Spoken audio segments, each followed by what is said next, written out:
And it's like, you knew I was there. I'm Pam fucking Benjamin. Jesus Christ, it's a stupid, shitty open mic. I'm Pam fucking Benjamin. You're the host. Like, shut the fuck up. You're the host. You're supposed to be bringing people up, not more and more and more and more about you. Get a fucking podcast. He actually has a podcast. Like, for fuck's sake, if you're a host, get the people up of an open mic. Once all the real people are gone, once it's the end of the open mic and all the real people are gone and there's just comedians in the room, and you think you keep us a captive audience and we have to listen to your bullshit? No, I'm waiting to do my own fucking jokes. Shut the fuck up and let someone else go. Seriously, we left. And then he's like, blah, blah, blah. So I text him. I'm like, was this here in SF? It was in SF. And I told him, I said, I'm like, you know what though? I'm Pam Benjamin. Like, I run fucking Mutiny Radio. You give me a little sugar. I'm never going to that open mic again. I'm not going to support him in any way.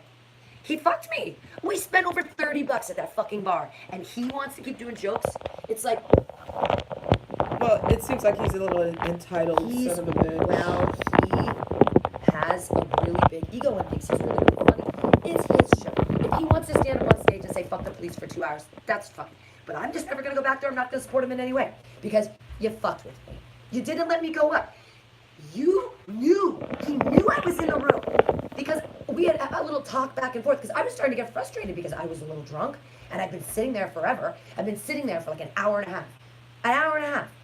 And no respect for the other comedians. And Jonathan was with me. I had a real audience member. Like, Christ. Anyway. How long has this person been doing... His open mic's been going on for a little over, maybe almost a year, maybe just a little over a year.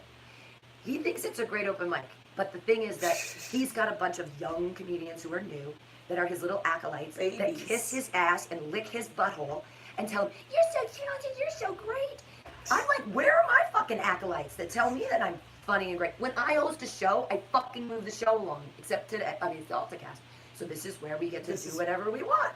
But I would never do this at an open mic. It's rude, and if you're an artist, you know when you're getting stepped on and fucked with. Yeah. And it's a respect thing. Yeah, and I think the youngsters, those little minions, probably don't realize that, but they probably will eventually. Because he's giving them stage time, and they're all getting all this stage time, and they think, that's so funny about new comedians too.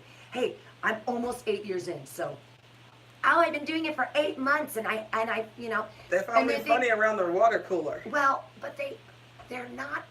They think they're so good. I mean, I think that in my first year, I thought I was really good too, and thank God I lost that. My iPod got stolen, so those first 100 sets, I never have to listen to them again. I mean, even if we go back to the beginning of Mutiny Radio, like there's a lot of podcasts on here, and I thought I was a lot funnier than I was then, but now I'm better because it takes time. Oh yeah. I mean, it takes fucking time, and these little fucking new comics, man, they think they're so talented. It's like, you know what? I bet you 77% of them don't make it to year 8. 7 years from now, we're going to see which of those comedians still exist. I should write them in a list in a book over here, because Mutiny Radio will hopefully still be here unless they raise the rent too high. But you're being very generous too by saying 8 years. I would give them like 2 to 3. Yeah. Are you still going to be doing comedy? I feel so terrible. Old dumb face. He's 13 years of comedy and he's quitting. He's so funny. He's so funny. I have a reason why I think he's quitting because of what you said, but we're not going to discuss that. We're not going to air someone else's laundry. We don't do that here. No. We hate. We hate, but not on the people. Not on people. Yeah, not on. We don't gossip here. No. But he was. Oh God, he was so funny. He did his headlining sets, and he got super drunk for one of them, and I saw the wheels in his head turning, like when he was on stage. Like I saw him in his head looking for jokes. No, he was fine. They wouldn't know. The audience didn't know.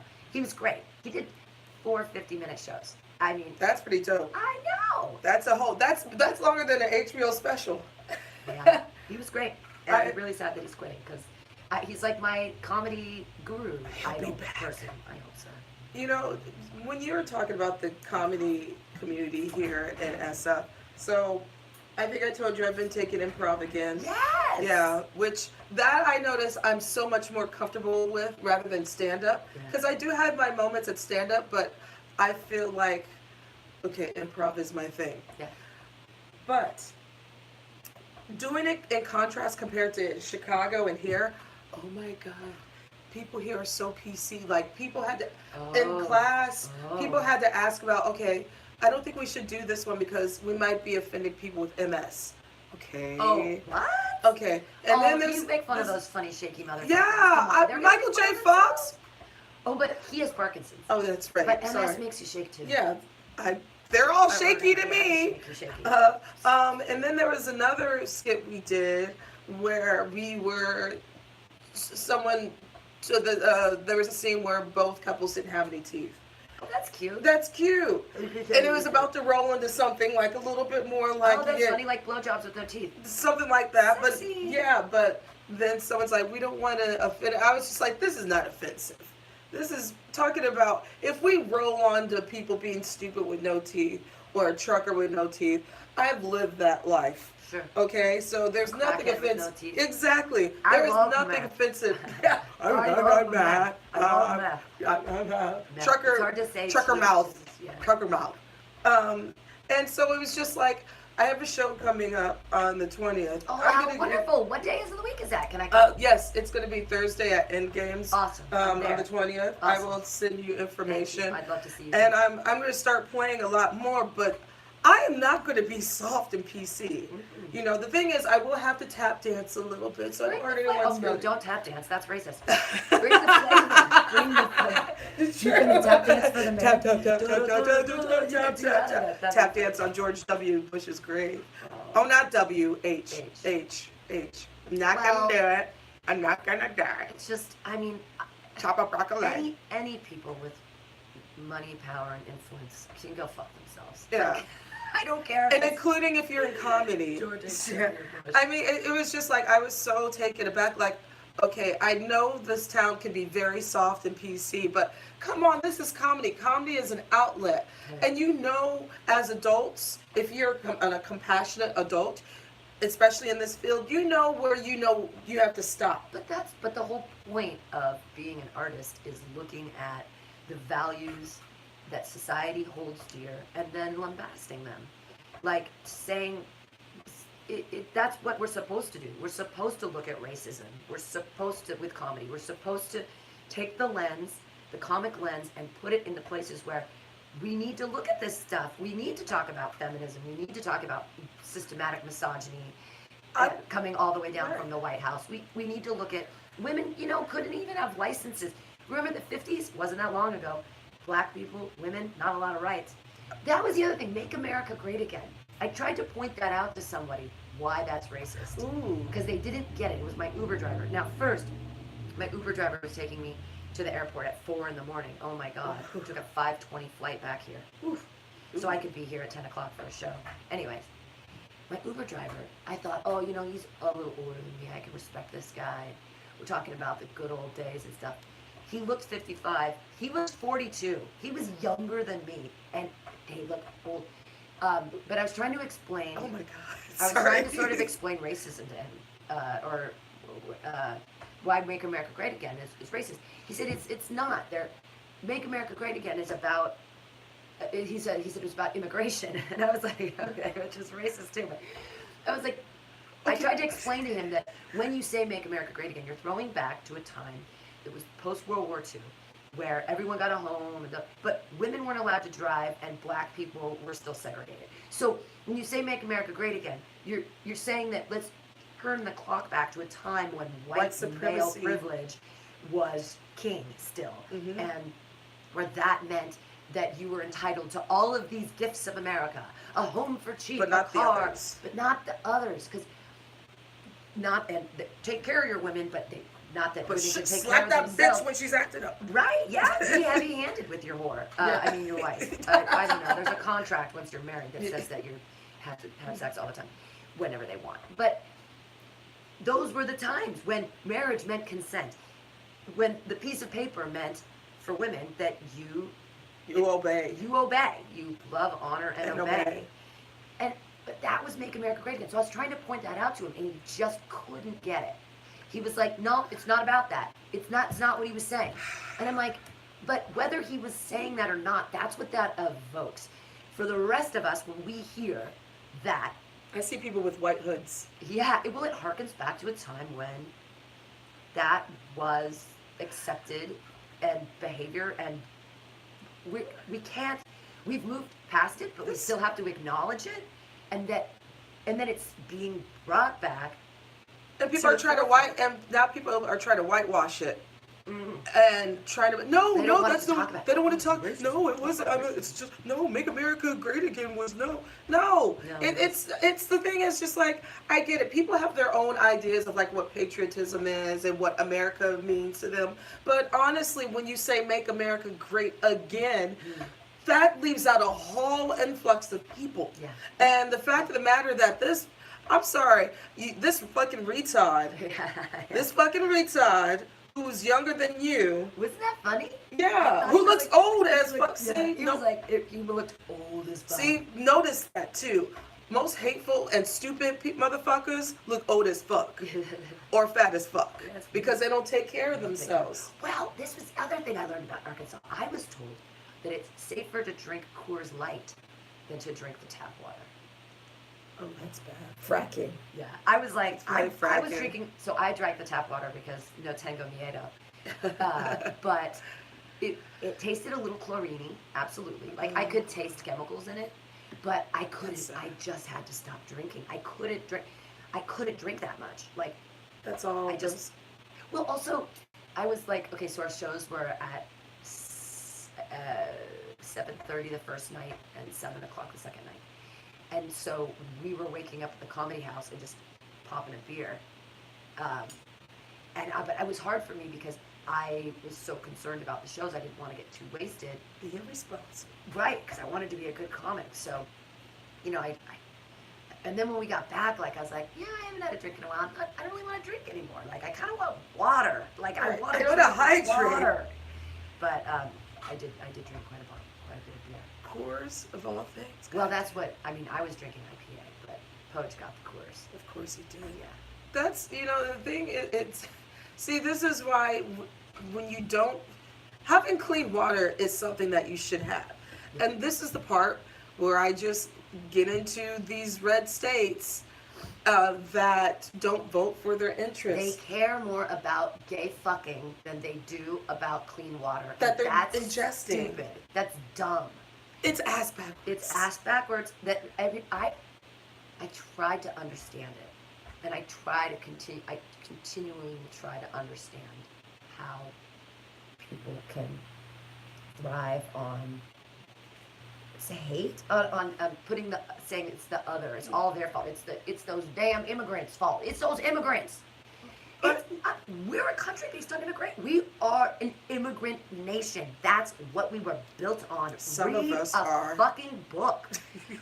And we had forced immigration. We brought people over as slaves. They did not choose We were kidnapped to come here. We kidnapped people and brought them here. and then slaughtered some other of my people. Right, and then the people when Columbus was in the West Indies, which is weird because they hobbled people.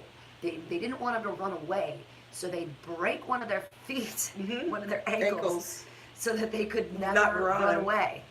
That is what the And gave them syphilis because they were fucking the women. What the? Yeah, it's just. Europeans can sometimes be nasty. I feel like we subjugate the other and we distance the other. And haven't we moved beyond this? Can't we get to a place where people are people? Can't we decide that being human is we're all? I mean, why do we have to have these? We don't have. The thing is, we don't even have to agree. It's not about agreeing on everything. Everyone is going to disagree. It's healthy to disagree with things. It's so healthy. Well, why do we even have countries like Denmark? Their history, they're like, yeah, well, we beat Norway and we beat England. Yeah, we got those. And then we fuckers. colonized parts of Africa. But we're all white, like the Danish people, and why is I look at country lines and I'm like, Finland, Denmark, Sweden, all the white Slavs. Like you really, why do we have borders and lines and countries? Why can't we all? And yeah, fine, I'm a utopist, but Why do the Irish and the English don't like each other? Right? They're weird. What? It's like They still have so that. Weird. I actually enjoy white on white crime. I white on white crime. But I don't get like. I guess I can understand like Bosnia. they look different than me. They're Serbia, Bosnia. Serbia. What the fuck? Yeah. I'm like, what? Why are they? Even when I was a kid, I'm like, but they're white. Why are they? Oh, it's white on white crime. It's the Muslims and all that. It's But I'm like, they look alike. I just don't get it. And again, maybe I'm a fart sniffing San Francisco hippie liberal that's like, why can't we all just get along? I think it's because you've read a lot of books and you self-educated yourself as well. I just want the whole San Francisco to be everywhere. We're like, we take the big corporations and we go, you big corporations. No, you don't want San Francisco everywhere. Is that too scary? Yes. I want to tax the. Oh, you made more than $50 million. All right, we're gonna take some of your money for our poor people. Yeah, so that we don't have to have poor people.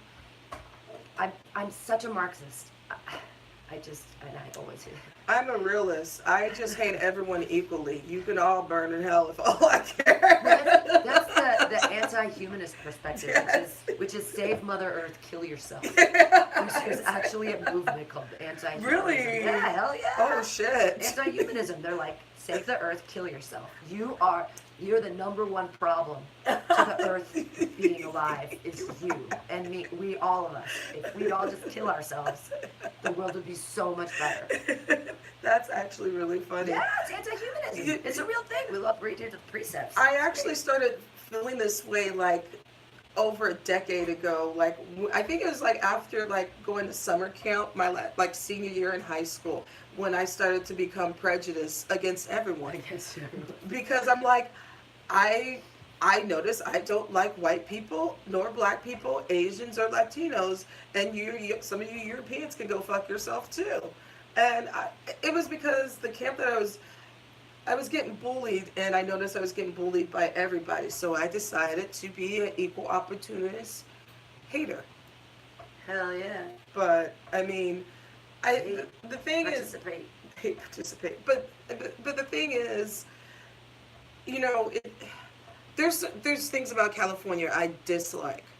There's things about the Midwest where I grew up where I dislike. You know, and this is great. This is the anti-humanism. This is the Church of Euthanasia. the one commandment. Oh, Thou shalt not procreate. The 4 pillars: suicide, abortion, cannibalism, and sodomy. Oh, wait, what? The human population right now is 7,579,976,000, and it just keeps going up. 130, 40, 1, 2, 3, 4, 5, 6, 7, 8, 9 people being born every second. Anti-humanism is a relatively new philosophy which emerged along with the critique of industrialism in the modern era, particularly after World War I. Anti-humanism gathered strength from the nihilism of post-1960s counterculture and is now evolving rapidly. So there's already a wide spectrum. At the moderate end are mainstream novelists such as Kurt Vonnegut, Breakfast of Champions, Margaret Atwood, Oryx and Crake, and Paul Theroux, Ozone. All of these books contain anti-human concepts and observations, though their authors probably wouldn't use that word.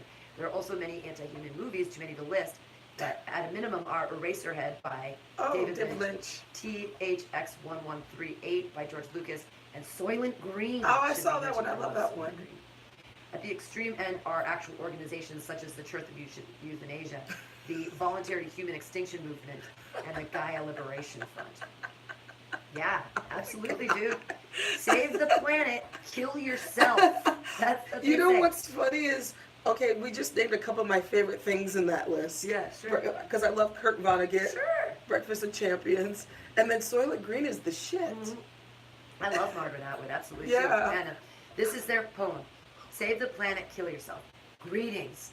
We are not of this planet. You do not understand your strange customs. Your planet's ecosystem is failing. Your leaders deny this. Explain.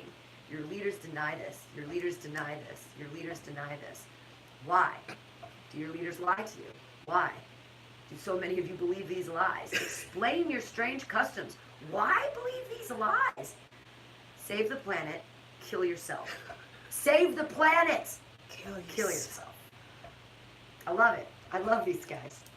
Snuff It. Save the planet. Snuff It family albums. Snuff It. Okay. And like family album, 4 pillars. Okay, I have a question. Is Oh wow! Ooh, there we go. ooh, that was hot. The 4 pillars. Does what's his face, Dr. Kevorkian? I wonder if they praise him. Absolutely. Sure, euthanasia, they love it. Cause I'm all for that. Like, if you don't want to be here and you're suffering, then okay, snuff it. Yeah.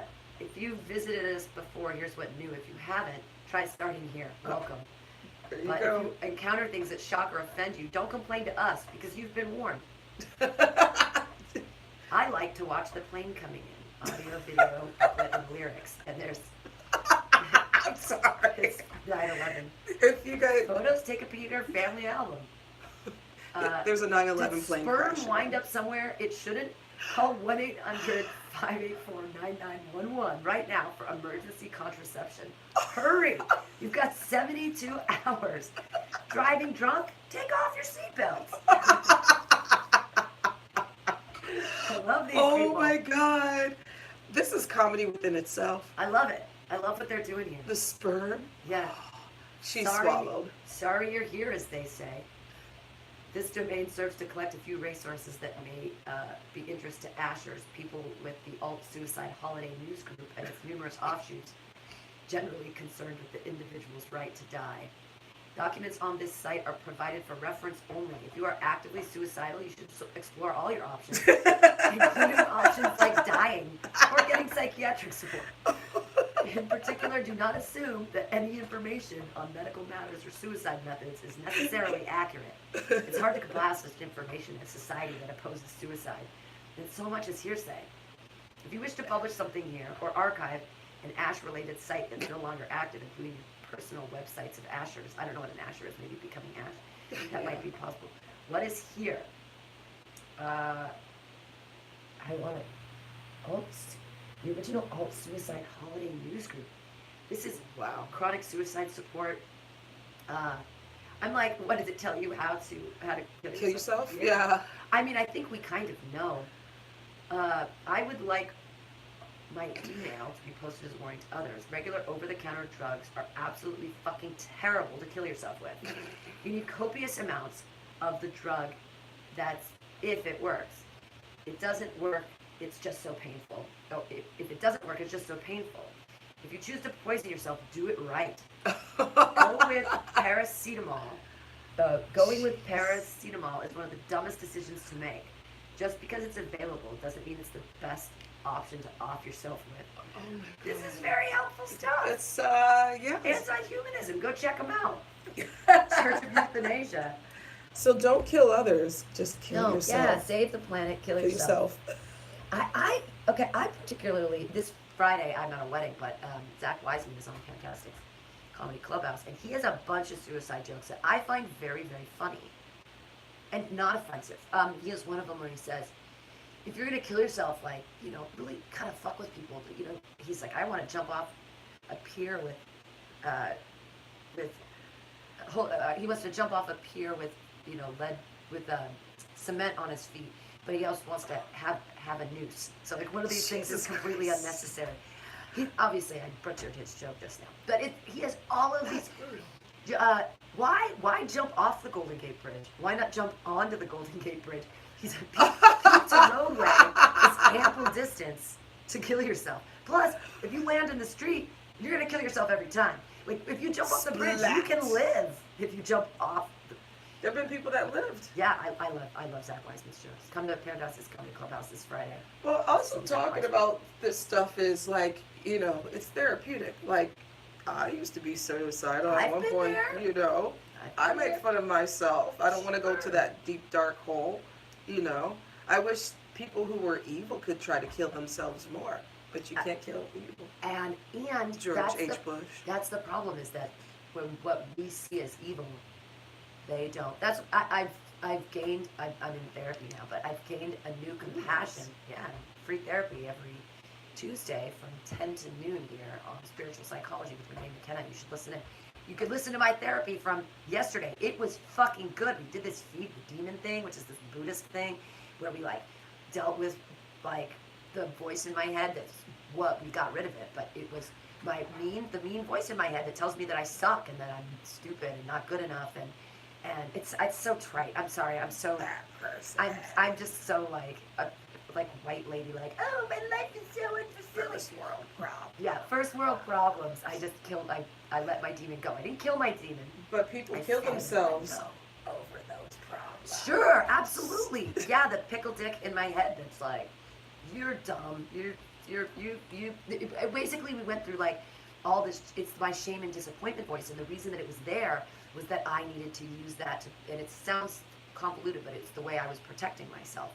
Was with, because if I hate myself, then if I hate myself more than everybody else, like, that was what I'm like, the voice in my head is like, fuck you, you suck, so that I hate myself more than anybody can hate me. So that's a defense mechanism, because then other people can, it was giving me the freedom to have other people not like me and that be okay, because I hate myself worse than anybody. I hate myself more than anybody could ever hate me. So that was a defense mechanism. And I'm like, it doesn't have to be like that. No. But now I'm 44 and I'm fed the demon, and I get it. And we went back to like where that came from. The childhood. Right. Well, it's a crazy thing. It protects me, because my problem is always with reality, in that when I was freshman in high school, I went through this all the thing. I went to a different junior high, and then I went to this other high school, and I thought it would be a good idea to run for student body president. It was a dumb idea, but nobody told me. No one ever told me that you don't do that people will be mean to you, to your face on stage, and anyways, I made a drastic error in judgment about reality, and it was really difficult for me to deal with. And so I started this voice that was like, shut up, you're stupid, you're not good enough, don't ever. But I'm familiar with that voice. But I used to have all of this, enthusiasm, and I was so brave. I mean, that was a fucking brave thing to do, to go to a new high school and to try to be the student council president of the class. That was a stupid thing, but I didn't know. I didn't know that people could be so mean. Because teenagers are assholes. Well, because I was popular in junior high, and then I went to the wrong high school. I went to this other high school.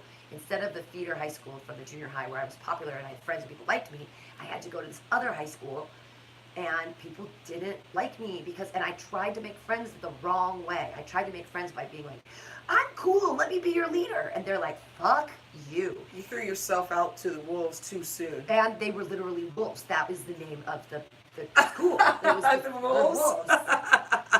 I threw myself to the wolves. It was awful. High school's awful.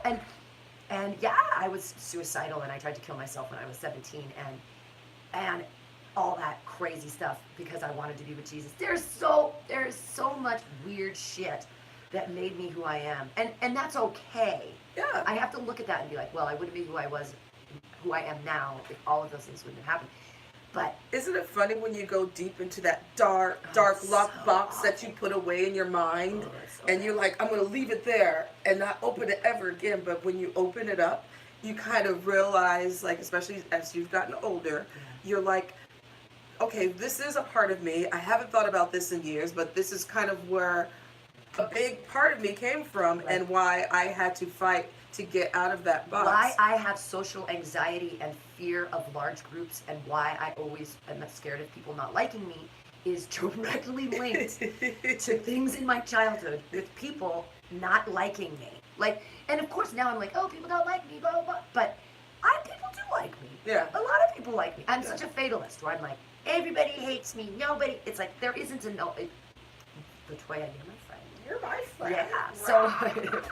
So, but there's so much like stuff that happened to me back. But first world problems again. But also, my therapist said that I shouldn't kick myself for that. She's like that. Also, when you go, wah, poor little rich girl, first world problems. Pull yourself up by your bootstraps, shut the fuck up, and move on. She's like, that's not necessarily healthy either. That's another defense mechanism. And so my therapist told me kind of the same thing too. Yeah, I'm learning. Yeah. But you guys, if you want free therapy too, you can call in 415-550-0511 on Tuesdays between 10 and noon and talk to Renee McKenna. She has her own practice where people actually pay her money. And so this is like her service to the community. And I told her the other day, I'm like, it's a tax write-off too. You can write it off because you're giving away your services for free. That end of the year is here. But she wants to like help people, and she's helping me a lot. That's good. So, I need to go back, but I honestly felt like doing improv again is my Therapy. great way of therapy because I've been less depressed because I'm doing my art form. Hell yeah. I'm not being sad and first world problems. My relationship is not going so well. Let me lay in bed all day and cry and not do anything. Black problems. I mean, we all go through that with our relationships too. So Yeah. Don't feel alone in that. Jonathan and I have our 6-year anniversary coming up on Christmas. 6 years. 6 half a. Yeah. 6 years. No, we're not doing anything special. We already did something special. No, we went to Greece. I was going to say we're that. going to Dinner. some family stuff down for Christmas. His family is going to be around. Oh, that's gonna be sweet. Yeah, we're gonna go hang out with his family. He still talks to his family, so that's nice. He still cares about that. He has a loving, emotional relationship with his mother and sister. It's very nice. And cousin and aunt. But would you reach out to your brother and say Merry Christmas? Probably not. I mean, I guess we sort of mended the bridge. I would just with the thing. I would shoot you an email, be like, Happy Holidays. Sure. And short and sweet. Yeah. Just to see what the response is. Sure. I mean that's it's a. I think that I know my parents aren't, but I think that my brother's probably in therapy. I wouldn't be surprised. Yeah. If he wasn't. I mean, and not like, oh, my parents did such a shitty job. They did it. My parents did a great job. They did the best they could. The problem is that they negated my life choices as an adult. Like, that's the thing but I gotta get over that. Like, and that's the other thing we did 2 weeks ago in therapy with Renee. We gave my mother's dreams back to her because I lived her dreams for a long time. She wanted to be a visual merchandiser. I was a visual merchandiser. You know, I was a teacher. I had a Lexus. I owned a house. I had a husband.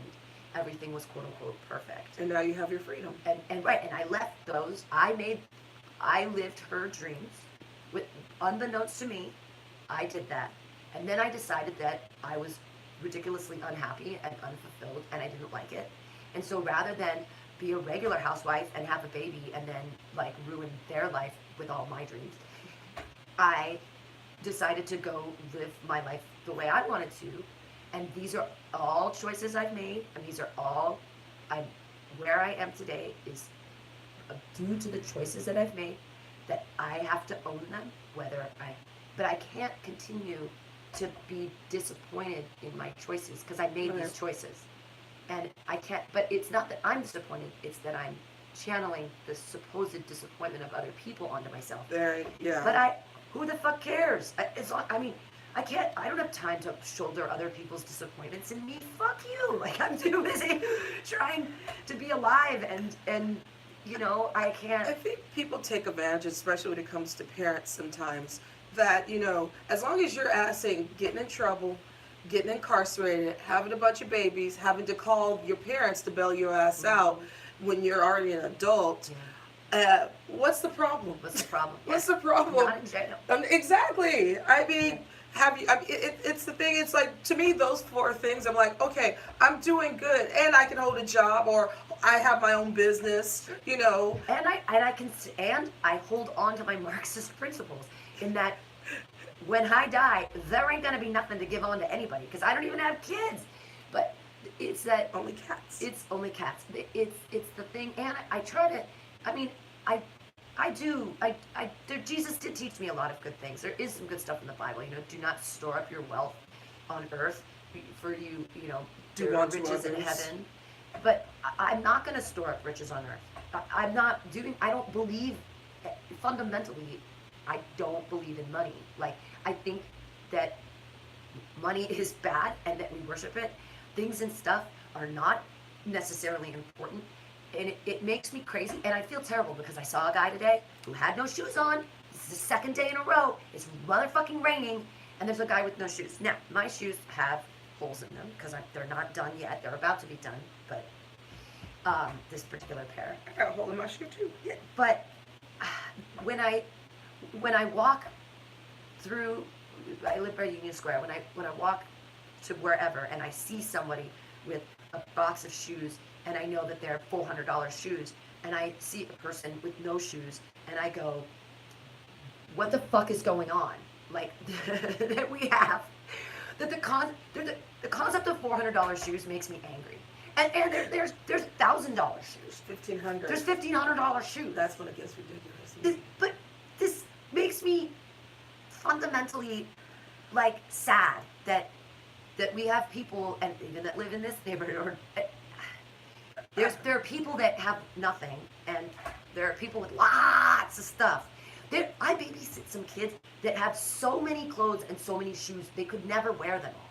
I even have so many clothes and so many shoes that I can't wear them all. So I just kind of wear a pair until they break, and then I get it. Then I start wearing a new pair because I have so many from back in the day when I bought shoes. And I don't mean to be like a Marxist. pretentious Marxist and be like, I'm better than you because I care about people. I don't. I'm a terrible person. The guy with no shoes today, like, I made $20 in tips last night, and I thought about it, and I was like, God, I should have kept it as change. I shouldn't have gotten a 20 because I should give this guy some money, and I wanted to give him a 20, but then I'm like, oh, I really want to get a burrito this afternoon. Like, well, because I want to care. But the thing is, it's hard because to me that's not being selfish one bit, because if you're not making over 500 G's or $1 million a year, especially in this town, you're struggling. So that $20 is going to be like, shit. That $20 was real. Yeah, like if I got some quarters. I worked hard for that $20 last night too. I smile at people. So I love my job. I feel #blessed. I'm such an asshole. I'm sorry. I just said that. It's not. But I love my job. I love working at a bar. I've always wanted to work in a bar. And how many people can say I love my job? I love my job. How many people? I like my job. I don't love it, but I like it. I love cooking. I like serving the people. I like it. And the problem is that I was taught that I'm better than this job. Like, some people think that way too. I feel like that's the way I was raised. The world needs stitch diggers too, Pam. That's what they used to say to me. If you don't want to study, that's fine. You can do manual labor. But there's nothing wrong with manual labor. There's nothing wrong with service. No. It's great. When someone's got to serve. I like it. I'm sorry. Maybe that makes... I love it. I mean, that's why I know I'm going to be in the service industry, because it's not just me serving you this beverage. No, I'm actually teaching you something about this beverage. Sure. And I'm teaching you how to engage with people, because people don't know how to do that anymore. My God. Or Staring like, at their phones. yeah, or how to read a menu. Don't ask me. Here's a menu. Here's a menu. Yeah. That's what it's there for. The more you know. Yeah, there's people come up and they look at they can't figure out like which menu to read, and like it's their own. It's right. Or they'll say, but your website said, I'm like, we never update the website. Yeah, I'm like, disregard. And it's just like, please, didn't your parents teach you, don't ever believe everything that's on the screen? Yeah, right, everything that's in black and white. Exactly. So, yeah. Read this that's in front of you. Yeah. Common sense. But I think common sense has went out the window but I mean, the service industry, to me, there's a lot of people with degrees in them. Sure. There's a lot of people who quit corporate jobs and said, fuck this, I will go back to the service industry. I like it. Because we have freedom. No one's going to tell us when and where we can take our vacation. That's true. We may not give health care. That's the downfall. That's the downfall of some. But you have Medi-Cal. Love it. I make too much money to get free one. I'm still trying to figure out if I want to pay $300 to SF General for the SF Healthy thing. Oh yeah, definitely. Yeah. SF General is great. I pretty much get all my stuff done there. I guess I love them $100 or $300. $300 a month? Bi-monthly. $600 a month? Yeah, that's what I'm like. I should just sign up. Or no, they said quarterly. So that's still so that's every 3 months. Oh man. So that's still, I'm like, I could be buying real health care because it's not technically insurance. Right. So I'm like, that's why I haven't paid it yet. Exactly, right? I'm like, $300? It's so hard. Fuck you. it's so hard to health. I feel like in my utopian world, there would be free healthcare for everyone, and there would be food. Everyone, if you feel like you need food stamps, I feel like you should have food stamps. If you, they, I did this food study, and they gave me 20 extra bucks a month for a while, and it was great. And I could only buy fruits and vegetables with it. And were usually, did you have enough money for food this week, or did you feel like did you eat less because you felt like you didn't have enough food? And a lot of times the answer to that question for me was yes. Like, I was afraid to spend money. Right, I didn't have money to buy food, and so I was concerned about where I was going to get my food from. Now, and that happens, and that's not first world problems, right? that's something like in here in the richest country in the world where we waste so much food. Oh my God. Why should that be an issue? This is another plus of working in the service industry as well. It's food. Food. Yes, absolutely. Your grocery bill does go down a little bit. Absolutely. If you work in the service industry. Because the tater tots, I mean, you eat whatever you I'm can gonna get eat your cold hands on. tater tots, and I run the fryer, so I'll just reheat those little motherfuckers. I love them. Shit, I'm like, if someone, listen, if someone takes a plate of food back and they didn't touch it, you know who's gonna touch it? Me. Yeah, I'll take it. I'll eat it. I'm not gonna throw. I ain't too proud to bag off to eat someone else's food. This is one of the most. I'll share with you something very embarrassing that I did a while back. I was super hungry, and it was late night, and I was walking down Mission, and I looked in the window of a taqueria, and I saw that someone had sort of like, they'd left a bunch of food on their plate, and I just walked and took the taco off the plate and walked out. It was like they got a taco plate and they ate half of it and they left the taco on the plate, and I was like, oh, I'm going to get that taco. I was a little drunk, but I walked right in, I snagged that motherfucker off the plate, and I walked right out. No one said anything. I don't know if anybody saw me. I don't know how surreptitious I was with my taco thievery. But it wasn't like they went to the bathroom. It was an abandoned plate. It had a napkin on it, and they were done. I understand that. If there's a napkin on the plate, you're done. It was a taco. It was paid for. Didn't it taste? I mean, it didn't taste funny. It didn't taste like someone spit in it. It was fine. It's a taco. But I don't know. I love it. My one of my best friends. We went to go see New Edition and Tina Marie. Oh my God, how fun! That was a great show, and we were all stoned, and we were sitting there. Yeah, yay weed. Yeah. We were all sitting there, and we're like, damn, this show's good, but I'm hungry as fuck. And so all of a sudden, my homeboy Steve is crunching on nachos, and we're like, Steve, where the hell did you get these nachos? I'm like, I don't remember your ass leaving to get concessions. He's like, oh, I found them under the seat. Oh my God. So, and by the way, we're in an arena.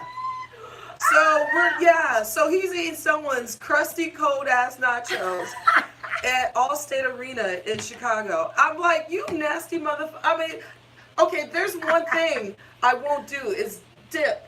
Double dipping in someone else's mysterious.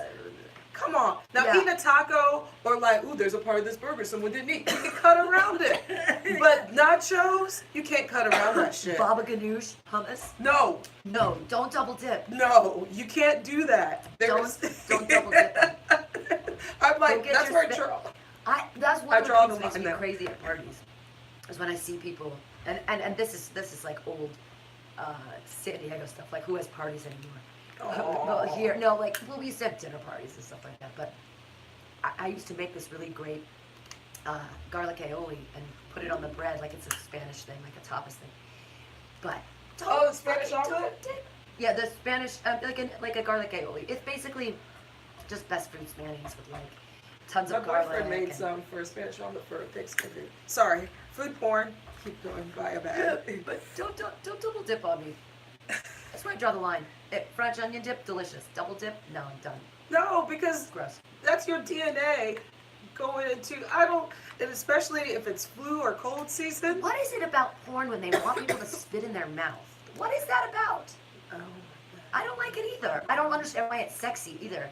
I'm only learning these things because of free phone sex on Monday night with Fred Scarf. This is it's another new show. We do free phone sex. You can call in 415-550-0511 and you can get free phone sex.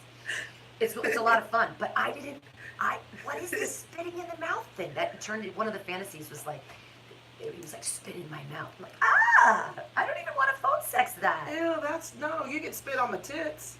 Yes, or spit on my vagina. I actually like that. I'm not into the spit sort of anyway. Make like, it moist. You can lick, but don't spit. like, really? I don't believe in the spitting in the mouth baby bird bullshit. I just because it's gross. I'm sorry, I'm such a prude. I do free phone sex on Mondays from 10 to midnight, but I'm such a prude. It's so hard for me to. I thank God for Fred Scarf. He's super gay, and they like a lot of dick sucking. You learning a bunch of stuff? I'm learning a bunch of stuff, and I'm just not a porn person. I just never. It's just like I get it. I get it. Like I don't get some of it though. I don't get it. I don't understand the whole new thing with the. All of the new, I mean, it must exist because I hear all the guys do jokes about it, but the incest porn. Okay, I guess that incest is porn is big okay. now. It is, and it's disgusting. I don't get it. I don't. Like, what are we doing? I can't do. And the problem I have with that primarily is that children, 12-year-old boys with phones are watching all the porn, and I think that the porn is, and they're not going to talk to their parents about it, and they're not going to say, hey, this is fantasy, this isn't real, these are actors, they're not really related. Like, what if you had a sister? Jesus Christ. I mean, you don't want children feeling, First of all, it's so taboo. When I was trying to masturbate last night, because I go to my favorite website, T-Block, which is basically acronym for the biggest porn list. T-Block. T-Block. And then I go straight to my Pornhub. Now, the first couple of things that go on there now are stepmom and just stepdaughter three-way, or daughter mom, or stepfather and stepdaughter. I'm just like, okay. I see like a slew, and I'm just like, dude, just get me to the interracial or the ebony. Or the big dick, or the three-way section. Those are my favorite sections. I don't want to see age difference. I don't want to see stepdaughter, stepdad. And why are we playing out that fantasy? That's nasty. I'm sorry, I don't go that. I mean, I'm a freak. I get it if it's fantasy, and fantasy's okay. Fantasy's okay, but fantasy's fine. It's a plethora. If you go onto some of these porn websites, there's a plethora of like stepmom or mom and stepson and stuff like that. I'm just like, oh, so I get it in that we can harken back to the Greek tragedies of Oedipus, Rex, and being blinded. Well, but those are like tales of don't fuck your mother or you're gonna be blind and you're gonna ruin the whole country. Like, and your bloodline. Yeah, and you're gonna fuck everything up. Don't do that. So it must have been a problem even back then. Obviously. Like, so this is just a human thing where we want to fuck our children. I just don't even. If you think about the royal monarchy in England, they're all. That's why they all look horse-faced. One of the most fun things that we did when we were in Italy. I think the best part of Italy was probably, and it's so dumb to say, but one of the best things was their museums are pretty fucking amazing. And we went to this one in Naples, and it was great. But when there's pictures of kings and shit, they are ugly as fuck. Like, there were some pinchy-faced, ugly motherfuckers, women and men. Like, weird, you could tell, like, you've been fucking your own people. Because there were like, they had, their eyes were super close together, some of them, or they'd have these really big foreheads, or very tiny pinchy faces, and you're like, and you think at those times you're looking at a portrait from like 1347 of some Flemish, whatever, and you're looking at it going, the painter was probably trying to be kind as well. Like this is a painting. It's not this isn't a picture. This is a painting. So they were probably being nice. Because my motherfucker must have been really because of ugly. all the inbreeding Oh of my fucking God. cousins, uncles, moms, dads. That's how it went. And so now we're in the modern age of technology where it's become a trend. But now here's the thing that's weird. Why are the white men so scared of interracial relationships? Because they want to keep the white. It's like, so evolution states that you want to intermix. It's just like, okay, chocolate labs all have, not all, but have hip dysplasia and issues, and because they're just bred and bred and bred. Like if you have like a labradoodle, they don't have any problems because the poodle and the lab are now the better dog. It's a better dog. It's a smarter dog. It's a dog that doesn't shed. It's a fluffy, nice dog. And they're all whoopity-doo. And their little paws and shit. They're so cute. Labradoodles are the cutest. Hell yeah. Mix of brown chocolate lab and a... It's better for them to be mixed anyway, too, because they have less health problems. That's correct. Exactly, yeah. Yeah. Rather than a purebred. Purebreds usually have the most health problems. Like boxers all get cancer. Yeah. Why? Because we keep... I mean... That's the same with humans. Evolution moves on, and the fear of the white man of like immigration's bad and the brown people are bad because we need to stay white. We can't keep our blood pure. It's like, Ha ha! But your blood is not pure. Yeah, it's Your so blood is Harry never- Potter. I know. I mean, I know. Okay, so for those white dudes that think that way, it's two things: that we want to keep the white race pure, but they're idiots, and two, the fear of the big black cock. Is that what it is? I think that goes.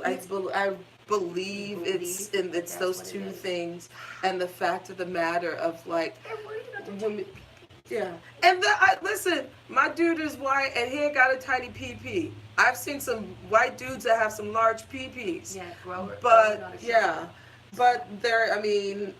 But I feel that that's a big part of it. Honestly, as well. in this day and age, are you like there are so many ways, better ways to get a woman off than with your dick. Your dick can be involved as well, but there's toys and things and stuff and all kinds of things you can do. It really, I honestly think the big dick thing. I don't get it. I don't get it either, but I also think Why white you men scared? are also in fear, and they know deep down that black men come from kings, and we come from kings and queens, and we're warriors, and we're fighters, and we're strong-willed, and that is also something that intimidates them, because that is the number one strength, the definition of what being a man is about. And I see as like strong, yeah, fierce. I will fight. I will not go down without a fight. Sure. You know, I won't enslave my people because I'm too lazy to do the work myself. I am a man. I'm a black man, and I will do this. And you know, and I think that's also a fear that a lot of white supremacists have about the black men and black people in general, black women as well. Because they're afraid that they're stronger. Exactly. I never thought of that. Yeah. The man ding. I mean, look how much we've had I'm just even talking about the African American, I hate saying African American, the black experience in America. We're not even talking about worldwide. Well, and that's so funny. There's on Everyday Conversations on Race for Everyday People. I keep talking about new shows, but they're great. This Mondays 10 to noon. I like that. It's called, yeah, you should be interviewed by Sima Lieberman. She's a badass. But every week, from 10 to noon, she does everyday conversations on race with everyday people. And she had one guy in here who is black and who's gay, but he's from Uganda. No, yeah. And so he was saying that his experience was so different because he's not African American. No, he's black. He's black. He's African. He's Ugandan. African. Yeah. He's the real brother. He said that it wasn't because where he grew up, everybody was black. So being black wasn't a problem, but being gay was. Oh, absolutely. So that he felt the other, and he said that coming here was so weird because people are like, what's it like to be black? He's like, it's more like, what's it like to be gay. gay? Yeah. Because there's a big problem with that in certain African Sure. countries as well, Yeah. where they will murder people, but they do that in the Middle Eastern countries as well. If I you're in think Saudi, it's 72 countries it's still illegal to be gay. yeah, India just decriminalized decriminalized it. it. Yeah. I mean, even same thing in Europe. Depends what part of Europe you're in. But Oh, I I mean, know. Look at Russia. Russia hates gay people. They're Russia. really mean to gay people. I don't like Russians. They're so mean. Well, I don't mean to say that's I racist. I know a lot of I mean, Russians that are prejudice. actually quite nice people. Like, there's a couple comedians that are Russian. Russians They're don't like very black funny. people. Russians do not like black people. I mean, I wonder there probably isn't a lot of There isn't. immigration. No. of that. Listen, when Obama was president, they would always put monkey pictures up of him in Russia. Yeah, them folks is racist as fuck. Oh, dude, I don't know who's worse, certain Southern white crackers Wow, yes. or Russians. Wow. Now, I'm not saying all Russians, but come on, they don't have the best track record for being nice to black folks. I'm just saying, but they also didn't colonize either, so that's a good part of them. How bad is the racism problem in Russia? Russia is a deeply racist country that holds minorities in open contempt. Not quite the equivalent of Jim Crow, but still distressing. Racism runs deep in Russia. Xenophobic prejudice is widespread in Russia. Wow. Shocking racism social experiment in Russia. You see why Russians look weird with them little beady I didn't eyes. even realize this. World Cup 2018, Russia faces new racism allegations. Yeah. I had no idea that Russia was so racist. I'm so closeted. I am. It's like I live in a barrel of IPA and I come out for free ice cream day. I should say whiskey, but I don't drink whiskey anymore. Oh, that just made my insides Yeah, better. it's. But boy, do I love that IPA. I had no idea that Russia was so racist. Yeah, I mean, not only are they homophobic, but they're racist as fuck. And some of them are ugly as fuck, too. All that keeping it pure. When I was watching the World Cup in Russia and I was watching all the Russians, I feel like they look exactly like us. Their language is just funny looking. Like, they look exactly like Americans. I was like You so think surprised. so? I was so surprised. I was like, wow, they look just like us. Okay, I see, now, with the exception of Mikhail Baryshnikov, who's still HOT to me. Oh, super. Is he God, still alive? He's still alive. Oh my God. I think he's in his 70s. But he escaped Russia because he's like, I'm Russian, but y'all Russians are fucking crazy. I don't like y'all. But there's a certain beady eye look that they have. Vladimir Putin. Well, I think he's an AI. Oh, look like. I don't is think that he's him? a real, yeah. Oh, look at that. They got that Funky big little old funny head face. and them beanie eyes, Yeah, but not attractive. But then here's another thing, because I think my prejudice with certain Russians, I should say, started to happen when I was working for Lancome Cosmetics, dealing with Russian women. Now, I like the fact that a lot of men think Russian women are beautiful until they get the age of 25, then they start to look old as fuck. Then they look like barrels with legs. Yes, exactly. This is incredible. I didn't know about this. Right before the World Cup opener, Russia was overshadowed by a bunch of racism, which I didn't realize. So this is it. The football's governing body, FIFA, is asking questions about Russia's willingness to stamp out racist abuse in its domestic league after Ghanaian footballer Emmanuel Frimpong claimed he was subjected to monkey chants from Spartak Moscow fans during the opening of the Russian Premier League. A what? Yeah. A guy from Ghana? They do that shit in Spain, too. That is not cool. Yeah, they do that shit in Spain and Italy. They like to throw bananas at, Europe is racist, but there is a deep racism in Russia. I mean, and by the way, I don't know if this is 100% true, but someone told me this, and they are Russian. They say one of their customs, they don't smile. That's why you don't see them smiling walking down the street, like, how it's like, hi, have a good day. No. Mean! Why y'all gotta be so mean and racist? With your beady eyes. Are Russians racist against black people? Fuck yes. This is a person who, she said, she's African American or black. Oh, she travels around the world. And she travels around the world. So she says, if you read this blog or follow me on social media, you're probably already aware that my husband and I spent 10 days in Moscow and St. Petersburg a few months back. Are Russians racist against black people? In the time since I've gotten a lot of interest and questions from people about our trip, this isn't entirely surprising because while Russia gets its fair share of visitors, it's not a hugely popular destination for most holiday makers. Russia is not on the average traveler's radar, and it could be due to a few factors. Weather is brutally cold most of the year. It has a reputation for being eye-wateringly expensive, and its sordid political past and unstable political future make it far more attractive to vacation in tourist hubs located in nearby Western Europe. Moreover, though it may be purely conjecture, Russians are not renowned for being the warmest or friendliest people. Russia thus remains largely unexplored by the general tourist population. Given all the above, I totally get why people were interested in a Russian holiday. Their interest comes from a place of simply not knowing. But apart from the frequent "so it's a like" question, my trip has also elicited a lot of curiosity from fellow black travelers who ask time and time again, what was it like to travel there as a person who is melanin blessed? Is it true that Russians are racist towards black people? Did you suffer any racial discrimination in Russia? What was your experience in Russia traveling as a black woman? In this post, she's going to share her experiences. So, we can. I want to hear excited. Some historical context: African-descended people in Russia.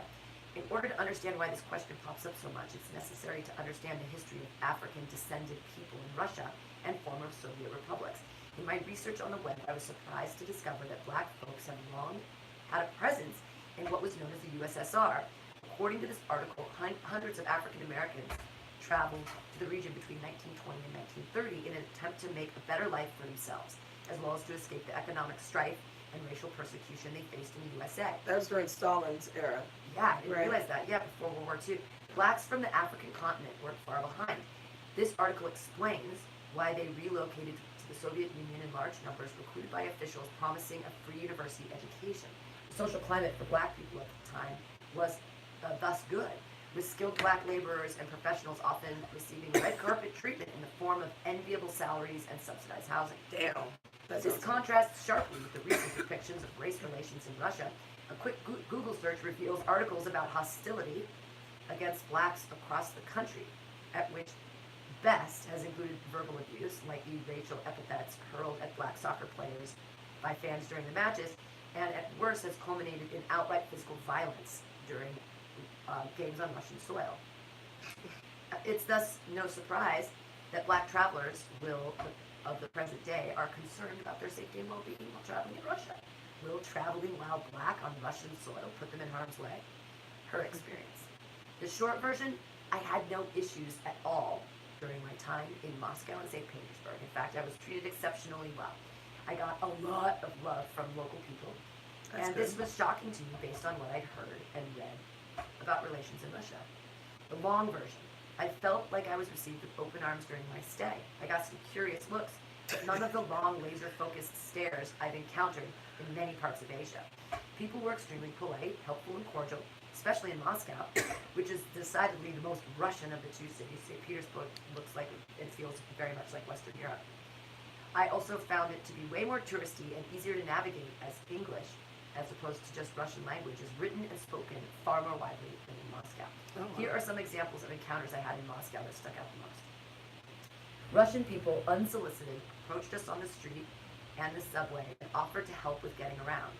Moscow's subway can be daunting as the signage is in Cyrillic alphabet, and most guidebooks and maps have the station's names written in Roman characters.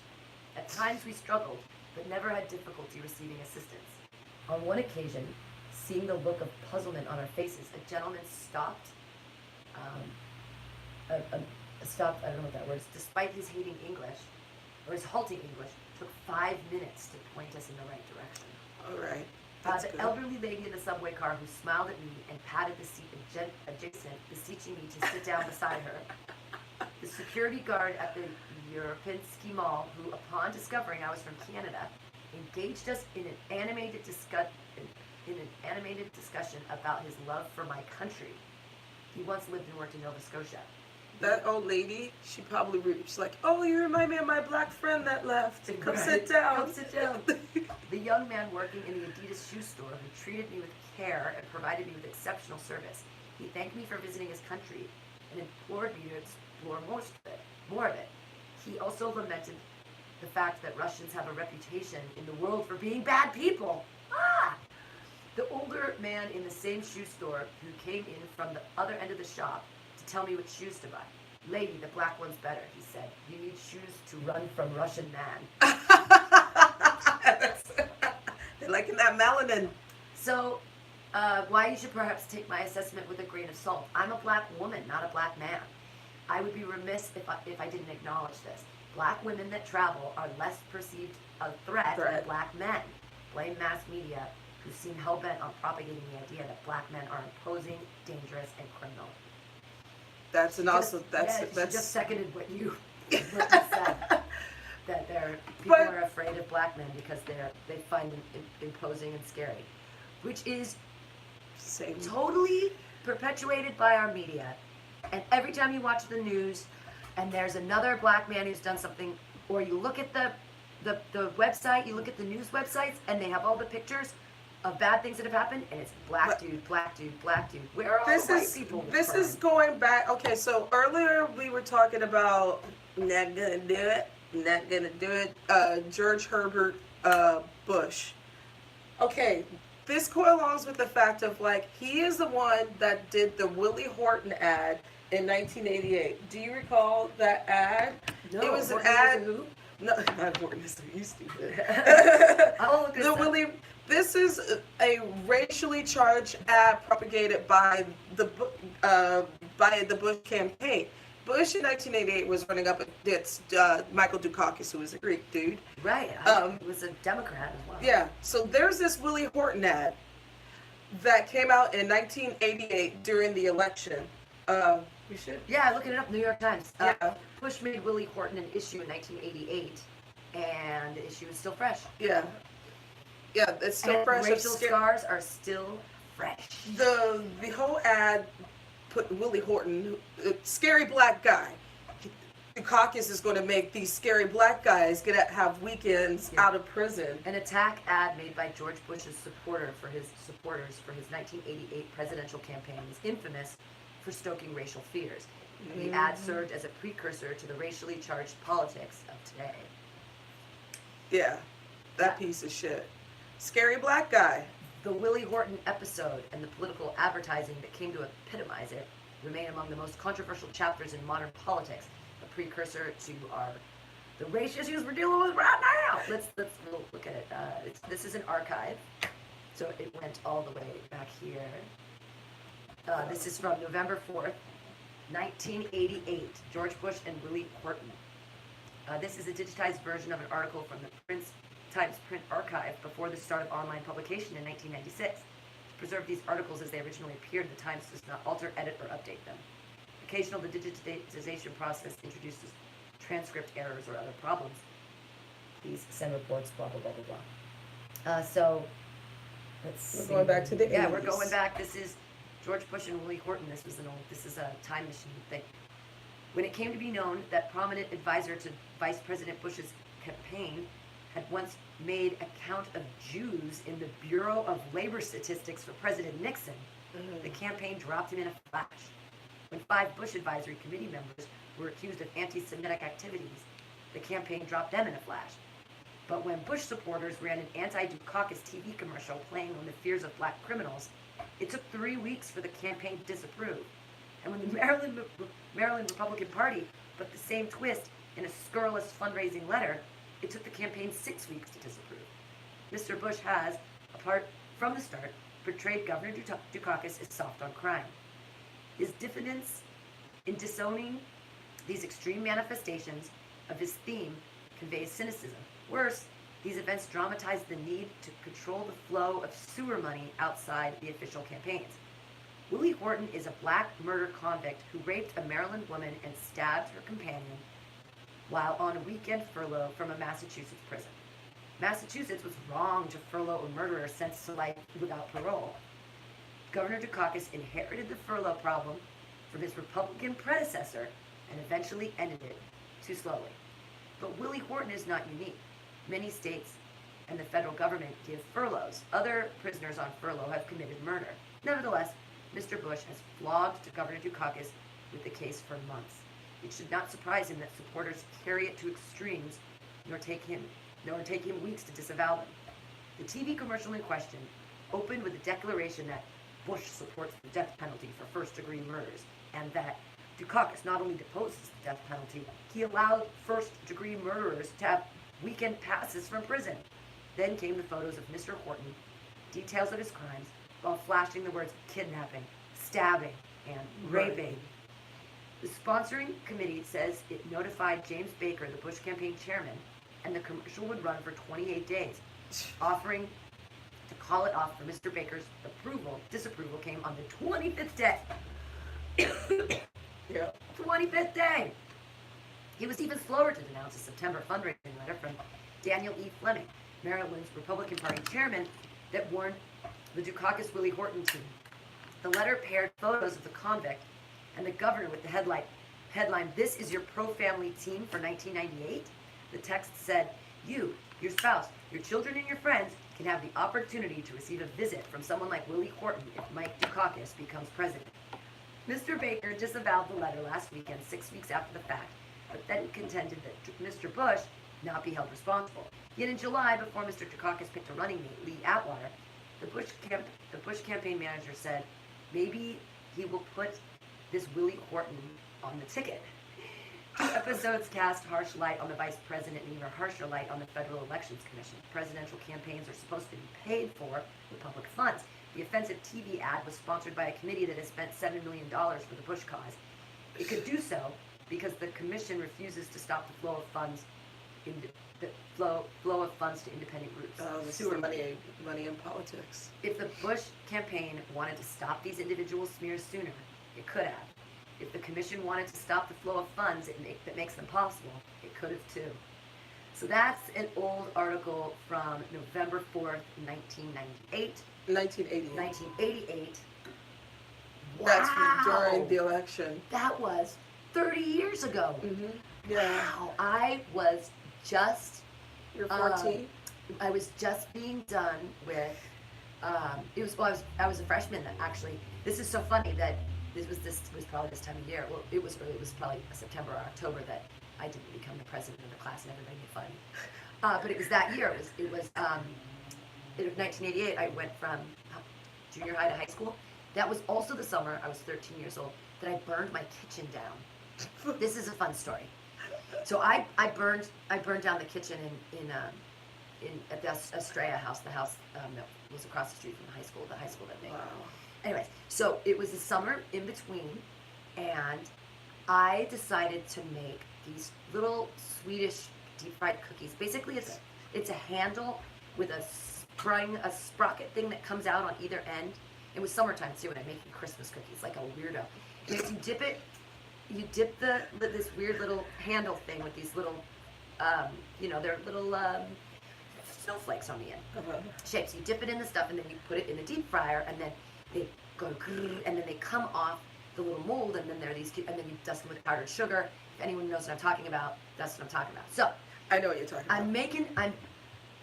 My brother had been deep frying something earlier. We used to do a thing. This is a pro tip. You get frozen burritos, like a bunch of them, just cheap frozen burritos from the store, but then you chimichanga them, deep fry them. So he had made some deep fried burritos, and he had taken the lid and he put it in the sink, and there was water in the lid. This is important for later. So I'm 13 years old. It's the summertime. I'm bored. I'm gonna make these deep fried treats. So I put the oil in the pan, and I didn't have a high enough side on the pan. I was using like a small pan, and I put a lot of oil in it. And I was getting ready, and I had it on high. I learned a valuable lesson: never turn your back on oil on high heat. And the other thing was, it wasn't a gas burner; it was an electric burner. So it made a difference in that they don't cool down. Like when you turn the heat off of a fire burner, the heat's gone. It's gone. But with a electric one, it's still warm. It's hot. So I was heating up the oil. I had the oil on high, bad pan. I turned around. I'm mixing the batter because I'm going to dip things in. I turn around. The pot of oil is on fire. And I'm like, ah! And at this point, I'm home alone. But I know what to do. So because my brother had left. He'd gotten his burritos and he left. So I know what to do because I know what to do. So I get the top of the pan from it's wet, right? And I put it on the pan. But the water makes everything spread. Ignites. So then it ignites. So I'm trying to put the oil out. But now the paper towels are on fire. And now the cabinets are on fire. And everything's on fire. So I get a box of baking soda and I throw it everywhere and everything's still on fire. So I'm like, I call 911 and I say, I've lit my kitchen on fire. How long did it take them to come? It took them a long time to come. It took them about 10 minutes. Oh, wow. But no so privilege there. During this time, I get all the animals out of the house and I take them into the garage. And so people had come around, they'd seen the flames from the road, and they came around, they were like, are you okay? And so some people arrived to help before even the fire department comes. So now, here comes the fire department. Little girl, are you okay? I've got my pets, and I've got 3 cats and a dog on a leash, and I'm like, I'm out of the house. And I had said to them, I'm not a little girl, I'm going to be a freshman in high school. And they laughed at me. They said so they went inside, and the fire actually, they said, was kind of out by the time they came, or it smoldered. They did something, but they ended up putting fans, throughout the house to get the smoke out. Soot was everywhere. We had to get the whole house repainted, and we had to redo the kitchen, and everything was so, like, there was, in the drawers upstairs, there was soot. Like, it just went inside the entire house. I burned the kitchen down. Like, I did. I burned the cabinets. We had to get new cabinets. We ended up getting a new stove. Really, it was actually kind of a boon, because my parents got a new kitchen out of it, but I burned down the kitchen.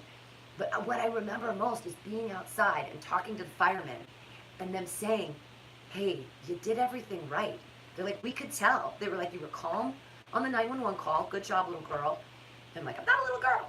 13. I'm going to be a freshman. I'm 13 years old. I got little nipples. I don't even know if I had nipples back then. But they said I did everything right. They said, we saw the baking soda. We saw the top to the pan. They're like, you did everything right. Only you just got out of control. Only you can prevent kitchen fires. Yeah, exactly. By never turn your back on hot oil. Lesson learned. It's 1988. I was 7. So by this point, November of '88, I was 7. This is actually the first time I remember paying attention to politics and what was going on around me. Sure. Because by that point, I think I was growing out of like playing with dolls, but into Nintendo. Ooh. And watching hockey. Watching hockey. I love that Nintendo hockey game. That was a great game. The Power Pad. Yeah. I had the Power Pad, so track and field. Mm. And so I just remember kind of being aware of my surroundings, and then I started to read a lot of cool books for my age. Because I didn't have any siblings I was growing up around. My cousin she was 13, so she was older than me, so she didn't want to, who wants to hang around with a 7-year-old when you're 13? So I'm hanging around my grandparents. As a 7-year-old, if you're 13, then you're babysitting them. Yeah, exactly. Back in our day, right. If you were 13, that's why I said I'm not a little girl. I'm 13 years old. Like, I've been babysitting since I was 11. So I'm thinking I'm this big, responsible adult that knows how to put out a fire. No. Yeah, I was hanging around with my elderly grandparents. Well, they weren't that elderly, but I just remember paying attention to this politics. That was like, that's cool. The first thing I remember, and that's why I wish nothing but pure rest in white pieces in hell. George Bush and your family too. They think, that was what I was trying to make the point of. They think they're doing right, though. People that we see as evil and bad and that their choices are terrible, they are coming from a place where they believe in the choices that they're making as good. I don't think that all the time, though. I really think, I think there's, by this, I think there's so much greed that's involved that they just don't care. But and it's greed and power. When you have that much, power is a fucking drug. I don't know, man. I think they think they're doing right. I don't think that you can be the president of the United States without thinking I that think you're doing the right thing. Okay, I think there are certain presidents that had a little bit of that. I'll give Franklin Roosevelt a little bit of that, but he didn't like black people. He did not. Another presidential dead story, a dead president story. After Jesse Owens came back from The Olympics. The crazy ones in Berlin. Where that fucking Nazi, Hitler didn't want to shake his hand. Yeah. Jesse Owens comes back to the States, and they're going to have a dinner for him. Homeboy got to go through the back. Oh, and you know who else refused? You know who else? House, they made him go through the back door. You know who else refused to shake his hand? That nigga in the wheelchair. He didn't. Franklin Delano Roosevelt. I have no idea that he was so racist. So that's why his ass is in a wheelchair, rolling. That's amazing to me. Yeah. That's amazing. The only presidents I can think of that I will probably actually give a rat's ass about, who we have left, number one, of course, Barack. But he had some issues. I like me some Clinton. I love He did some dirt too, so he'll get some. And we know the next guy is gonna be Jimmy Carter. His ass is 94.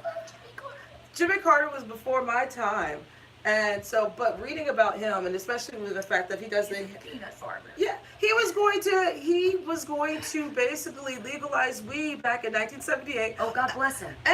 And he's pro-civil rights. He's always been pro-civil rights. And that's why he didn't win in 1980, along with the gas embargo. The gas thing was crazy then. But he also started Habitat for Humanity. Yeah, he's amazing. He's been building houses for people. The guy's got a heart, you can tell. I mean, if anyone's going to be sad over like an old white dude, it would be over Jimmy Carter. Sure. So hopefully he gets props because he's next. I'm sorry, he is. Well. And this creepazoid, the David Copperfield, he's in hell with his wife, that old bitch.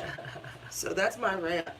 Yeah, hey. That's my 30-year rant. Well, you know what? It's great. It's great that we live in a country where we get to have free speech and we get to have we get to say that some of our presidents have been huge piles of dog shit. Oh, this one. And yeah, but and it's great that we get to do that. I mean, can they do that in Russia? Can they call Putin a pile of dog shit? No. Or they get in trouble for that still? No, that band, what is it, Pussy Riot? Oh. Yeah, they got in trouble for condemning him and what have you.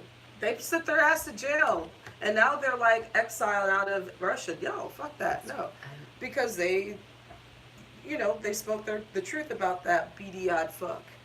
Feminism, homosexuality. You'll like this. When I was in Arkansas, I did a lot of feminist jokes, and they went fine. See? I think because I did the Bible jokes first, and they tickled their fuzzy puppet. Right, I told them how great they are. Well, this was a new joke I wrote. I'm very excited about it. Why can't people in California have guns? Oh, why? Because they're always triggered. I wrote that joke. That was good. Because we're always triggered. Did you get a good laugh out of that? I know you did. And then I went into so I started by shitting on San Francisco, and I used the line after that. I was like, people in San Francisco are so PC. We call homeless people questionably housed, and I got a great laugh on that. And then I said, we're so PC, because it was Black Friday. I said, we're so PC. We call Black Friday African American Friday. That's kind of fun. And then I did a Spider-Man joke. I was like, did you guys get your PS 4752? The Black Spider-Man? Spider-Man has no race. Kids are woke. And then I went into woke kids, and then I said, 8-year-olds are so woke in San Francisco. I hang out with one, and she was so concerned about me, she gave me a joke book, so I could relate with you guys. She was just so concerned about me going to the Bible Belt, and that tells you how my comedy career was going. I'm getting advice from an 8-year-old. And then I did knock knock, because I was like, the child's like, who's there? Jesus. Jesus who? I thought you guys, you're the Bible Belt. You don't know who Jesus is? I thought you were the ones who knew Jesus. Like, he's personal Lord and Savior. He's your buddy. Wasn't it you guys? They're laughing. So I made up that was all new material that I just kind of like weaved together. And then I went into my Bible jokes. And then I did my G's God cheers. I did There is only one God. Andy is the sun god. Rah, rah, rah. Big joke. And then San Ramon Valley Christian Academy. Go Zealots. Big laugh on Zealots. You identified it with the crowd because of your background. And they loved all of it. And then I did, give me a K, give me an I, give me an L, L, give me an L, L. Who did the Jews kill? Jesus. Like, people are like, Jesus. Put those nails in my hands. We'll all go to the promised land. Yay! We get 12 mansions in heaven. Yay! And they were like laughing the whole way through that. So that joke doesn't really work here because people are heathens. And out there, and they said, the end of that joke is the only thing that, wasn't Christian cheerleader. The only thing that sucked is that the skirts were really long, which are not sexy, and that my butt always hurt from protecting my virginity. Also not sexy. Big laugh there. That's good. And then I did my Bible jokes, and I do a little sodomy joke at the end of that one. I said Leviticus 20:12. If you're going to sleep with your father-in-law, you should be stoned. And then I went into pothead material, and that was fine. And then I took it into feminism. I even closed one of the shows with side scrote. Like, I mean, they were once I like engendered myself to them and they didn't hate me, I found that I could do a little more of my edgier material, but I also didn't swear at all. It was technically I did clean sets. Yeah. You did PG-13. I did PG-13. And I was so I'm really chuffed, which is because I watch British Baking Show and I like the word chuffed now. But I feel really great about my time there and that I was a real professional comedian and that I could do that. I was going to say, like, it feels like you had a certain freedom out there, believe it or not, because the fact of, like, when you are in this business, you don't want to give a fuck. No, you know?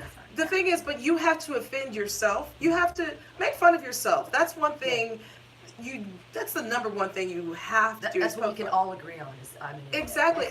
and especially if you're coming to someone else's territory, make fun of your territory because your territory ain't the shit. Right. So and then slide on down to like, okay, so I know what you guys are into, and it has this, it's a blanket of comfort when you can identify rather than be hateful and be offensive. Out here, I thought they were gonna hate me though. And they didn't. No. Because I just had to tailor my material to them a little. I told you that you were going to be just fine. Just tweak it. You're going to be just fine. And it's just, it's sad though out here. You know, maybe you shouldn't do that one about Jesus is a Jew. Right. Know. Yeah. I don't know. The Jews did kill Jesus. It's okay. It's in the book. It's okay. It happened. You can make fun of everyone else but the Jews, okay? We're really sensitive we're really triggered. Yeah. They love that. They love that trigger joke because they love guns. Yeah, but it's kind of true about California. God, yes, it is absolutely true. So everybody is so fucking triggered right now. You can't say anything. Yeah, I don't think the saying anything or okay is good. Yeah, that might offend somebody. Yeah. I'm gonna make up and I don't want to make fun of pronouns, but that might be offensive. Just tell whatever pronoun you want me to call you. That's fine. Just tell me what pronoun. Write it down. Tell me whatever. Text it. But don't get mad when I fuck up. I'm sorry. I'm trying my best. Like I'm trying to respect your gender, and I want to, and I think that everybody has the right to choose whatever they want to be. I like to identify as a cat. Right. But identify as however you want to identify. But don't get mad at me when I'm not identifying enough. Like, I'm trying. That shit pisses me off. I'm not identifying enough. Ain't nobody trying to take your goddamn rights away. We just sometimes don't know. We don't know what right. We need to be educated on shit too. Tell me what rights you want. Right. Shit. I don't Dude, some people, I would observe some of this stuff, like how people get really sensitive in their feelings about, like, that's not what I am. I'm like, motherfucker, I don't know what you are. Please tell me. It's like when I got in trouble at San Francisco State during my graduate classes. I was at an open mic, and at that time I had just written a song for my musical, and I sing this song sometimes. It's very funny, and I like it very much, and it's from my musical. And in one of the punchline of it, and you have to know that before I sing the song, I say, you have to know that I'm a 50-ish man, I'm very fat, very bald, and I have no underwear on, and I'm wearing like a hospital gown. and I have ruby red slippers. Okay. That visual's great. I'm a guy, and I'm fat and I'm big, and I have ruby red slippers, and then I sing this song, and the punchline is, I'm not gay, I'm Judy Garland, not some fucking dyke. Okay, so. Uh-oh. And one of the professors was there, and she took grand offense, so much so She that reported they you? had a meeting about me, and I was supposed to host the open mic the following year, and they took it away from me because I was too offensive, and that every time she said she heard me say dyke, she cringed, and I'm like, I'm sorry you don't have a sense of humor, because I have a dykey friend who loves that song, like, and I love lesbians. I love them, and play one on TV. But they use the term. Is it like, okay, so you can use the word dyke, but we can't use the word dyke? Yeah, it's but that too. Also, it's comedy, and it's that I'm in an insane asylum. I'm a character. And by the way, how they know that you're not a dyke or you haven't played in the carpet field? I don't know. She was so offended. She was so triggered that they took the open mic away from me. And they were like, you're a homophobe. I can see the difference between saying like nigger or maybe faggot a little bit, but dyke, in the song though. In the song, and when you're playing a character. Yeah. And plus, do they know that you weren't a dyke? Yeah, I don't know. But I've sung that song for my dykey friends, and they love it. And it's very funny. I think it's funny. But it's the song tells a story. It's like, I always wanted to be the prettiest girl on the block, and now I am, but it's a cell block. I always wanted to be the loveliest dame with a cock, and now I am. You know, but it goes on. I don't want you're a cock. Maybe I'll stroke it for a moment. You can borrow my fingers for the day. And just give me some of those fabulous pills so I can feel okay. There's just something about those fabulous pills that make me feel okay. There's just something about those fabulous pills that make me feel so gay, but not gay. I'm Judy Garland, that's a fucking dyke. Like, that's the beginning of the thing. And then he talks more about the pills on the set. It's about Judy Garland. Because he thinks he's Judy Garland because he's in an insane asylum. Yeah. And with the red shoes. With the red shoes, and it's funny. And then how long ago was this? This was in like 2010. Okay, so yeah, so 8 years ago. So when people are still fucking soft. Yeah, so soft. And this is San Francisco State. Like, I'm in a creative writing department in San Francisco State, which is like the bastion of free speech, but not that free speech because it's offensive. It's like it was sort of like me burgeoning on the edges of comedy and being like, I'm a poet, but I also fancy myself very funny, and sort of that was the beginning of my, comedy stuff. In comedy and poetry and any kind of writing material, you do have people use words that may be offensive, especially if you're trying to offend someone, but when you're using it in literature or in an art form where it is perceived as an art form, not hate speech. I'm trying to raise the consciousness of crazy people in a play. Like, give me a break. Tell them to watch Blazing Saddles and fuck off. Wow. Yeah. Watch Blazing Saddles. Sure. Well, and that's what we'll wrap up with. That's what we're trying. That's why we're artists. We're trying to turn a lens on the things that are happening in our society that we disagree with. Mm-hmm. And we live in America. We have a voice, and we get to use our voice in a creative way to have people recognize what's going on. And so, hey, everybody, if we're making jokes about racism, maybe we need to look. We need to all talk. I still don't want white people to make black jokes yet. We ain't there yet. Well, yeah. Sorry, we ain't there yet, white folks. Yeah, we can't. There's like. Sorry, there's I have the joke about my ex-husband's small penis and he's black, and I feel like I'm turning the stereotype around with that one. That's funny. Thank you. But there's a different type of black jokes that I don't like, because some white folks like to go for stereotypes rather than be creative and talk about an experience that you had with your ex-husband. Right. That's totally different. Right. But yeah. No, these racist monkey chants, Russia, shame on you. Mm-hmm. Ooh. Shame on you. Shame. Ooh. Drink your vodka, potato heads. Shame. Shame. We don't throw shade, we throw shame. Exactly. And I called a customer retarded the other day. Just remember that. Because he was being stupid. Well, if he was being, he was being a prick. To retard means to slow down. It is a term that you can use in music. When you it retards, it slows It's down. That's right. Retard. I forgot And about that. yeah, Thank you. and so if you use the word retarded, you could have, I mean, it means to slow down, or in the process of slowing down. It's retarding. Thank you. It's retarded. Oh, God. And if your customer is being slow, And he's doing it on purpose. Which you mean, but then you're also using another term because it's to slow down. So we're using the word slow as a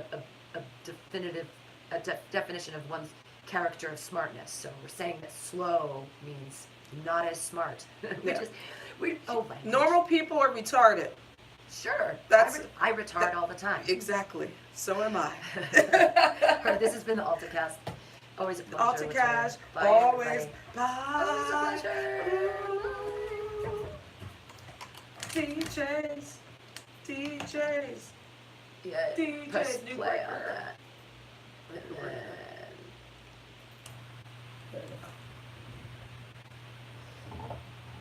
You can't apply anymore. You can't apply anymore. You can't apply anymore. It's closed. It's closed. No, it is. I had so many to look through. It was so daunting this weekend. I can barely explain how hard it is. So what I've done is, most everyone